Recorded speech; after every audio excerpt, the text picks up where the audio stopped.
How we doing, folks? Your host Moose here on the Pitt Panthers Football Network. Your Pitt Panthers coming off a huge victory over the Virginia Tech Hokies, 30-16, a gigantic victory in the space of the ACC Coastal Division race. Great performance. Kenny Pickett, 2 touchdowns. Damar Hamlin, 3 interceptions to lead the way for the Panthers. A fantastic performance.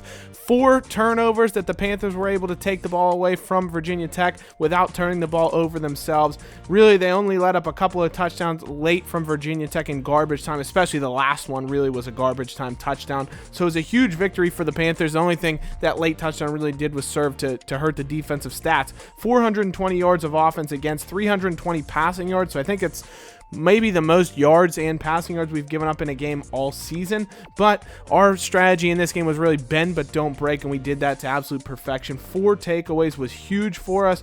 We did just enough when we needed to. A couple of fantastic passes from Kenny Pickett. Jay Keys had another big game. He was receiving the ball, he was running the ball. It was fantastic all around. We did okay rushing the football, and the defense looked good, even though we didn't have a ton of sacks, only 2 sacks on the day, but still just a good game overall. Pickett, like I said, threw for over 200 yards, 1 touchdown, no interceptions though was the big key. He also ran for 32 yards, so good game from him in that regard. Sibley ran for 66. Jay Keys though, 43 rushing yards, 93 receiving yards, 5 catches and a touchdown. Great game for him, to be perfectly honest. Maurice French led the way with 6 receptions himself. But it was a great game overall. We didn't see any spectacular pancake performances like we did from Porter last game, but a really good game still. Stalker had 8 tackles. Ford had 7 tackles. He had a deflection. 3 picks, like we mentioned, from Damar Hamlin, and 1 was taken for a turnover. Also, Felipe Motley had an interception and a deflection as well. So really, we like to see some guys coming out of the woodwork. Ronnie Baker, reserve defensive end, had a sack as well. He'll probably be a starter for us next season with the graduation of Patrick Jones. So good to see him be able to show off some ability that he does have when we really needed it from him. Jack Click did throw 51 passes for Virginia Tech. They ran the hurry up, so they got a ton of plays off. But he couldn't keep the ball in play. 4 interceptions on the day. He did run pretty well for them as well, but his deep passes really didn't seem to go well, other than the 50-yard pass that they did have to Jakari. Other than that, I think Jakari Thomas. Other than that, they didn't really do much in deep balls. We were intercepting their deep passes, or that's where we had Paris Ford had a nice deflection. Felipe Motley had a nice deflection. So we didn't get beat for the most part overall, other than that late play. And with that victory and great performance from us, it meant we had another victory on the recruiting front. Bernard Ross, free safety from Washington, D.C., 3 stars, 6'1", 199. We beat out Minnesota and Navy to end up securing his signature. Looks like an okay little player. We did miss out on 2 other prospects, though, unfortunately, but we're still excited to have him in as depth. We only have 5 available scholarships left, 4 now with his signing, and unfortunately, after scouting him, doesn't have a ton of speed. He does have good acceleration. His coverage is not particularly great, especially for a safety. His best cover area is press, but it is what it is. He's going to add some depth. He'll more than likely redshirt for us next year, and then we'll see what kind of growth he can have and become a player for us down the line. We did miss out on defensive tackle Stevie Golden. The New York native decided to stay close to home and go to Syracuse. Beat out Boston College and your Pitt Panthers here. 4-star defensive tackle, but he's a little bit undersized, 6'3", only 260, projected 72 overall, but he comes out as a 68, so really not terrible that we missed out on his signing. But again, we're losing our starting 2 defensive tackles, so we will need some cover there, but we've already got 1 defensive tackle in the fold. Gerald McCollum, tackle, we also missed out on as well, as he committed to Nebraska. We were never really seriously in for him, as he didn't go towards us right away. Went for Florida and Nebraska, ended up committing to the Cornhuskers. He does look like a very good player, so we missed out on a guy who's a very good pass blocker already, projected 77 overall as a true freshman. So he's a good player. Nebraska's found a good commit there. We're not going to have him, unfortunately, but it is what it is. So we've got 8 commits now. We had 12 seniors on this class, or 12 seniors on the roster right now, so that means we'll have 4 more players that we can potentially sign.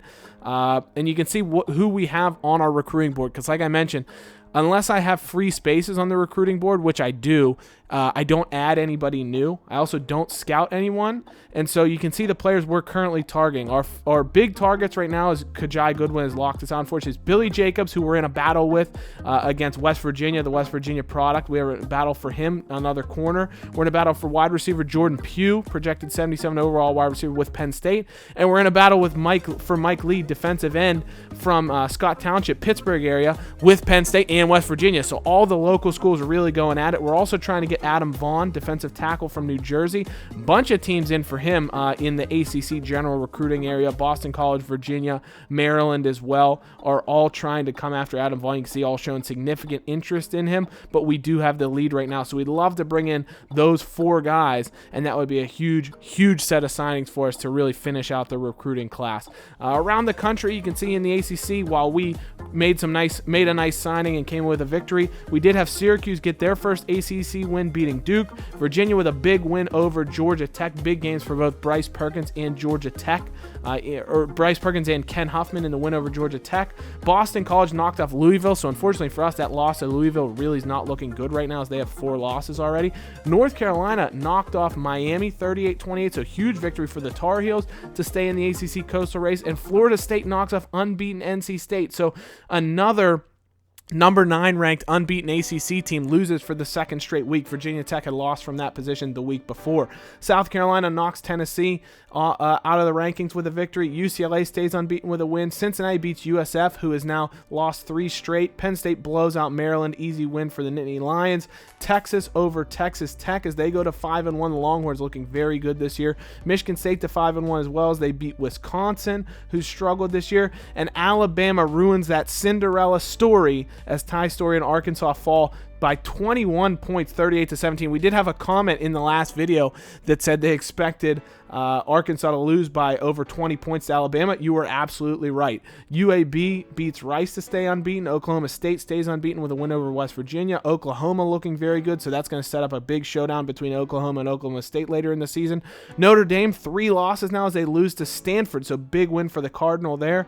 Georgia just escapes 1 win Vanderbilt as they get a 6-point victory over the Commodores. We see the ACC games that we've already talked about that featured the teams that we know about. North Carolina winning, Florida State beating NC State, knocking them from the ranks of the unbeatens. Florida with a gigantic victory over Mississippi State, 50-burger put up on them. Auburn goes to 7-0 with a win over Texas A&M as well. And so with those games, some huge performances around the country, and we get our second nationally recognized player, our second defensive player of the week. Damar Hamlin, with his 3-interception, 1-touchdown performance, wins defensive player of the week in the NCAA. Patrick Jones had won that, remember, early in the season against Ohio. And interestingly enough, Ohio player Quentin Maxwell, their senior quarterback, has a 7-touchdown, 411-yard performance in a victory over Buffalo for the Bobcats to end up winning NCAA Player of the Week, or Offensive Player of the Week, NCAA Offensive Player of the Week. So congratulations to Quentin to come with a great game like that. Damar obviously wins ACC Defensive Player of the Week as well, and Nathan Elliott, 4-touchdown performance as UNC upsets Miami, ends up winning ACC Offensive Player of the Week, and he's going to be one to watch as we play North Carolina a few weeks down the road. Heisman Watch, of course, love to stay up to date on these kind of things. Joe Burrow still top, even though LSU didn't play this week. But B.J. Emmons in Bama's big victory over Arkansas, he moves up to 2. Ty Story completely falls out of the Heisman race entirely. Must have had a really, really tough game in the loss to Alabama, but big game for B.J. Emmons, had a bunch of touchdowns. Jacob Eason, 4 touchdowns in Georgia's victory, gets into third in the race. Dowdle from South Carolina, 4-touchdown performance in the win over Tennessee, gets him into the Heisman race. And Felipe Franks, the quarterback from Florida, with a 4-touchdown performance in the victory over Mississippi State, gets himself in the conversation as well. But right now, I think it's Joe Burrow's to lose as we speak. The quarterbacks seem to be coming in and out of the Heisman race at will. Remember, Tommy Stevens was in there, Ty Story was in there, so who knows where it could be. Coaches poll now. Interestingly enough, UCLA with their win drops down to 4. LSU and Ohio State didn't even play, and they go up to 2 and 3. But those would be your college football playoff right now if the season ended. But Penn State still has to play Ohio State this year. Auburn still has to play both Alabama and LSU, and they have to play each other this year. So these teams are going to beat up on each other, and they're not all going to finish unbeaten. Interestingly enough, Oklahoma up to 8, Houston up to 7. They're unbeaten as well. Texas ends up dropping down to 9 for those unbeatens to move up. UAB goes up to 15 at 6-0, another unbeaten there to pay attention to. Arkansas falls all the way back to 16 with their loss. We jump up to 17, and interestingly enough, Virginia Tech fell back to 20, so we really just flip-flop positions in the rankings. So your Pitt Panthers 17th in the coaches poll at this moment in time, just ahead of NC State, who falls all the way back to 18 from 9 after their loss to unranked Florida State. North Carolina into the rankings just ahead of the team they beat in Miami, who's 23 and 24 respectively. Arkansas State 25. Notre Dame falls back all the way to 22. And Georgia Tech and Tennessee are out of the polls. And the first BCS rankings are out as well. Now, of course, the thing to note is we won't be following the BCS. If you remember from last season, I implemented the college football playoff into this dynasty for the first time. It worked spectacularly, so we will have the college football playoff again this season and for the foreseeable future from here on out. But I do like to take a look at the BCS rankings and just see how the pollsters would be shaking things out as it stood right now. So again, Alabama, LSU, Ohio State, and UCLA would be your 4 playoff teams if the season ended today, but we have a lot still to do as the remainder of the season goes on. These teams are going to play each other, they're going to beat up on each other, and really we're going to see a completely different top 4, I would expect, by the end of the season. Pitt, it should be noted, is 15th, but we'd need a lot of results to go our way if we want to get back to the college football playoff this season, but it's still technically possible, you have to say. But the interesting thing for us, if we take a look around the ACC, it's a crapshoot right now in the ACC Coastal Division. Every team has at least one loss. We've lost to Louisville. North Carolina has a loss. Virginia has a loss. Those are probably the 3 teams with the inside track, and they all still have to play each other as the season goes on. But we're going to be playing Virginia this week, so it's a big matchup between Coastal Division top of the table, as we'd like to say, or top of the standings teams. So it's going to be an interesting matchup there. In the Atlantic, it's probably Clemson's to lose, but NC State and Wake Forest do still have only 1 loss apiece, so they're still within with a fighting chance. And Clemson and NC State are actually going to play this week, so that's going to be another big top of the standings clash to really shake things out. In the ACC, like we mentioned, Pitt's going to play Virginia for the top of the ACC Coastal Division right now. Clemson's going to play NC State for the top of the ACC Atlantic Division now, so we could see a real standing shakeup as the remainder of the season goes on and even after this week. Miami has a non-conference game, as does Syracuse against Tennessee and BYU respectively. And then we got ACC games the rest of the way around. North Carolina, Georgia Tech, Louisville, Florida State, Duke, Virginia Tech, and Boston College and Wake Forest. Some big games around the country though. Ole Miss, very talented team, underachieving. They've already got 3 losses, but they look to knock Arkansas down another peg, who just had their first loss last week. Oregon, incredibly unranked, but at 6-1. They've been very, very good this season. Number 7 ranked defense as they take on Stanford, who's coming off a big win over Notre Dame. Clemson, NC State, we remember. NC State, number 6 defense in the country. Clemson, pretty good offensively, so that'll be a good showdown between the 2 of them. Oklahoma State looking to stay unbeaten against a 4-1 Kansas State squad that's pretty talented. Interesting to see that number 6 rushing offense of Oklahoma State in battle. Florida and Georgia, huge SEC game, as Georgia's already 6-0 in the SEC, and if they win this one, they can pretty much wrap up the SEC East Division title. And for us, we'll be taking on Virginia. Virginia, very talented team. If you look at their overall rating, they're basically level with us. Our defense is maybe a smidge better, but they're very, very good offensively. They have a great balance, is the one thing I'll say about them. You can see their rush offense, their pass offense, their overall offense. None of them are exceptionally high, but they're very efficient. Look at that. Even with the 35th ranked offense, they're number 10 in scoring offense, so very good there. And they even have a better defense than we do. Number 3 ranked defense in the country, just ahead of ours, number 4. So I would expect this game to potentially be a very, very low-scoring battle as long as we can keep Virginia out of the end zone. That's the real thing that's going to be a question for us. We know that they're good defensively. Can we keep them out of the end zone with our defense? That'll help us out very strongly. But Kenny Pickett's looked very good in the last week at least.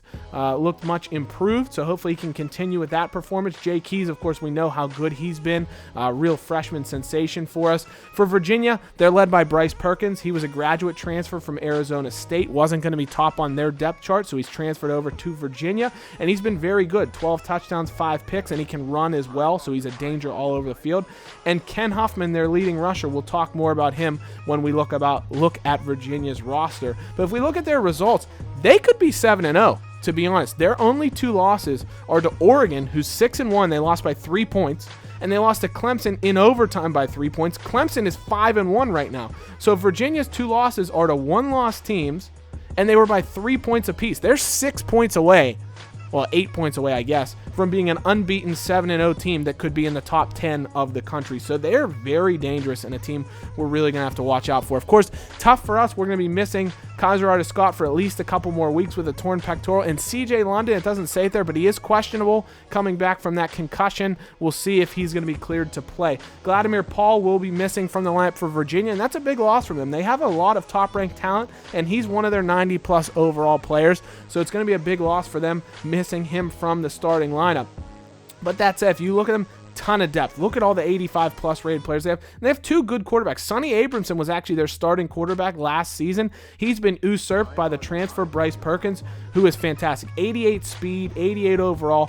Good player. He's got very good size as well, so he's tough to bring down. Only passing for a little under 200 yards a game, but 12 touchdowns against 5 interceptions. He's also run for 8 touchdowns and 54 yards a game. So that's really where we're going to have to contend with him, especially if they try and get the read option game going with Ken Huffman. Ken Huffman, impact running back for them, 96 speed, an absolute burner. He was a 5-star recruit coming out of Delaware.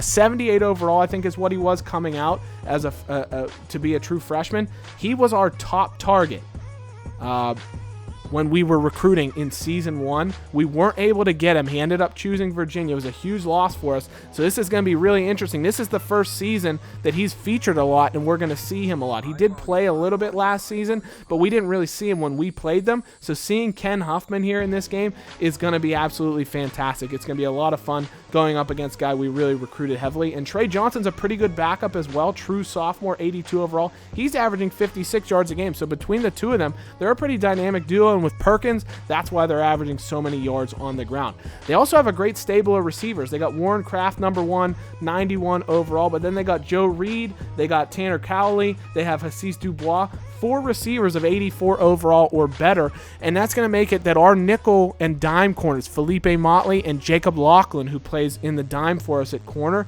they're going to have their hands cut out for them because we're missing Kaiser Artis-Scott. That's a big loss for us, because of the ability that Virginia is going to have to use these offensive weapons they have. And they have Richard Burney at tight end as well, 89 overall. Very, very solid player. So they have a ton of weapons offensively.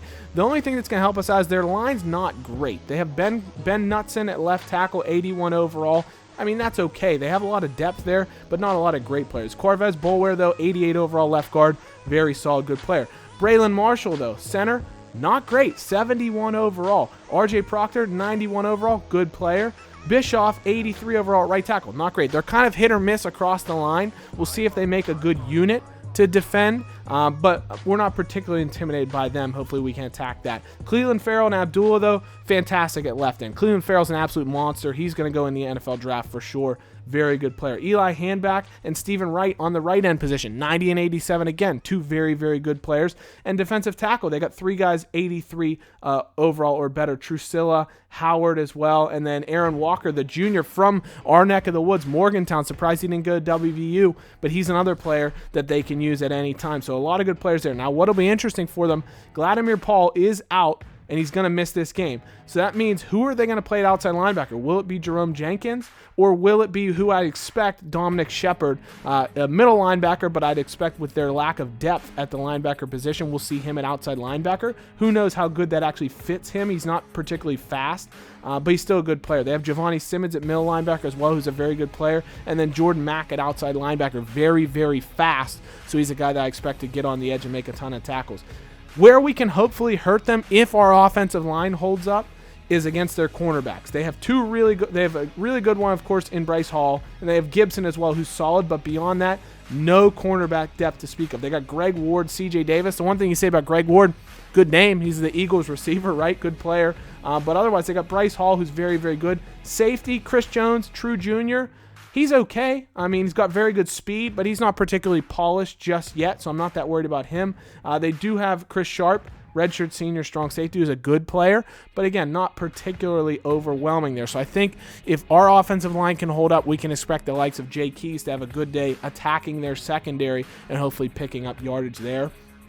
And we'll see what we can do. Virginia, though, like we mentioned, they're a very talented team and one that I would expect us to have a little bit of trouble with. Hopefully we can play well, but they're very talented and it's going to make for a very interesting game. So, as always, guys, thank you so much for watching. Let me know in the comments who's going to win the Clemson-NC State game. Do we have what it takes to knock off Virginia? The nice thing is it will be at home, so that'll be a bonus for us. But let me know in the comments, guys, what's the score going to be. As always, hail to Pitt. We'll see you soon. Take care. Bye-bye.